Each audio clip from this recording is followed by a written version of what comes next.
સુરત મહાનગરપાલિકા દ્વારા વિકાસ અને પાણી બચાવના કરવામાં આવતા દાવાઓ ફરી એકવાર હકીકત સામે ખોખલા સાબિત થયા છે। શહેરના પાંદેસરા વિસ્તારમાં આવેલા પિયુષ પોઈન્ટ ખાતે પાલિકાની બેદરકારીને કારણે લાખો લીટર પીવાનું પાણી ખુલ્લેઆમ વેડફાયું હોવાનું સામે આવ્યું છે।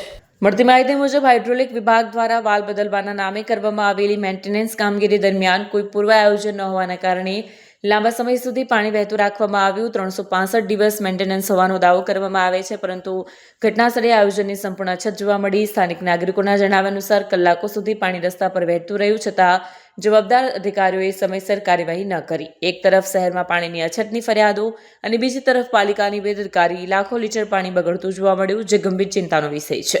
પાણી બચાવ અંગે જનતાને જાગૃત કરવાની વાતો કરતી સુરત પાલિકાની પોતાની મેન્ટેનન્સ કામગીરી જ પાણી વેડફાટનું કારણ બની છે। વિકાસની ગાથામાં બેદરકારીનો ચહેરો ફરી સામે આવ્યો છે, જેમાં જવાબદાર વિભાગની કાર્યક્ષમતાને લઈને સવાલો ઊભા થયા છે। આ સમગ્ર ઘટનાએ પાલિકાના આયોજન પર મોટો પ્રશ્નચિહ્ન મૂક્યો છે। મેન્ટેનન્સના નામે સુરતમાં ખુલ્લેઆમ પાણીનો વેડફાટ થતો હોવાના દ્રશ્યો સામે આવતા નાગરિકોમાં ભારે રોષ જોવા મળી રહ્યો છે। હવે જોવાનું રહ્યું કે પાલિકા બેદરકારી સામે શું પગલાં ભરે છે અને જવાબદાર નક્કી કરે છે કે નહીં। કેમેરામેન હકીમ શેખ સાથે વસીમ હાસમીનો રિપોર્ટ, આઝાદ ન્યૂઝ, સુરત।